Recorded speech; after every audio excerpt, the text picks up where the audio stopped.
Audio Jungle.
Para murid sekalian, anda semua pasti sudah mengetahui tentang COVID-19.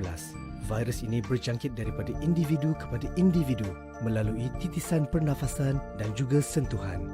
Antara gejala penyakit ini adalah demam, batuk, selsema dan sukar bernafas. Bagaimanapun, tanpa gejala-gejala ini, anda mungkin boleh menjadi pembawa kepada virus ini tanpa anda sedari. Demi memutuskan rantaian jangkitan virus ini, langkah-langkah pencegahan seperti berikut mesti dipatuhi. 1. Kerap mencuci tangan menggunakan air dan sabun atau pensanitasi tangan. 2. Pakai pelitup muka kepada yang bergejala dan berimuniti badan rendah. 3. Amalkan penjarakan sosial 1 meter antara individu. Dan 4. Kekal berada di rumah sekiranya tiada keperluan untuk keluar. Langkah-langkah yang disebutkan tadi bermakna anda semua tidak dibenarkan untuk bersembang rapat, berkumpul dan bersentuhan. Kepatuhan anda kepada langkah-langkah pencegahan ini memberi makna yang besar kepada negara. Tahukah anda apa yang perlu dilakukan sebelum ke sekolah? Sebaik sahaja bangun pagi, periksa suhu badan terlebih dahulu. Seluruh ahli keluarga digalakkan berbuat demikian. Jika suhu anda tinggi, kekal berada di rumah dan tidak perlu ke sekolah. Amalkan kebersihan diri. Pastikan baju sekolah yang bersih setiap hari. Para murid juga digalakkan untuk membawa bekal makanan sendiri. Murid-murid sekalian, penjarakan sosial 1 meter perlu sentiasa diamalkan di sepanjang perjalanan ke sekolah. Bagi yang berjalan kaki, pastikan jarak anda ketika berjalan. Bagi murid-murid yang menaiki kenderaan awam seperti bas atau van sekolah, hendaklah sentiasa mematuhi garis panduan yang telah dikeluarkan oleh sektor pengangkutan awam darat. Setibanya di sekolah, anda hendaklah beratur untuk diambil suhu badan. Jika suhu badan melebihi 37.5 darjah Celsius, anda akan dibawa ke bilik isolasi dan tidak akan dibenarkan untuk masuk ke kelas. Ibu bapa atau penjaga akan diberitahu supaya mengambil anda pulang untuk dikuarantin.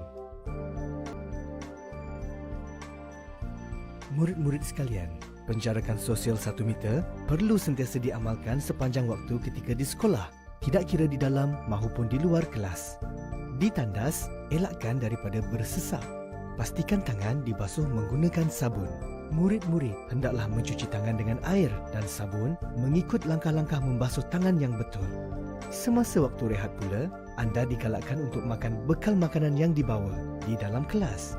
Jika anda tidak membawa bekal makanan, anda boleh beli makanan berbungkus di kantin dan bawanya ke kelas untuk dimakan. Pastikan penjarakan sosial diamalkan di kantin. Perlu diingat bahawa anda tidak dibenarkan berkumpul atau melepak semasa waktu rehat. Ketika berada di sekolah, anda dilarang berkumpul dengan kawan-kawan dalam kedudukan rapat atau bersentuhan. Tiada perhimpunan akan dijalankan buat sementara waktu. Segala aktiviti sukan juga ditangguhkan. Semasa menuju ke kelas, anda hendaklah berjalan dalam jarak 1 meter di antara satu sama lain. Perjalanan adalah dalam satu arah sahaja. Barisan arah yang berlawanan perlu mengikut jalan yang lain. Di tangga, para murid hendaklah bergerak dalam satu barisan. Pergerakan menaiki dan menuruni tangga mengikut laluan terarah. Di dalam kelas, murid akan dipecahkan kepada bilangan yang lebih kecil. penjarakan sosial 1 meter hendaklah sentiasa diamalkan sepanjang berada di sekolah. Ketika pulang dari sekolah, murid-murid hendaklah berada dalam keadaan teratur untuk keluar dari kelas dan kawasan sekolah. Bagi yang menunggu untuk diambil oleh ibu bapa, pastikan penjarakan sosial semasa berada di ruang menunggu. Bagi yang pulang dengan berjalan kaki, sentiasa jarakkan diri anda 1 meter dengan orang lain. Bagi yang pulang dengan bas, lakukan penjarakan sosial semasa menunggu di hentian bas, ketika beratur untuk menaiki bas dan sepanjang berada di dalam bas. Demi menjaga kesihatan anda daripada dijangkiti COVID-19, langkah-langkah yang telah ditetapkan ini hendaklah sentiasa dipatuhi. Kepatuhan dan kerjasama anda memberi makna yang amat besar untuk negara.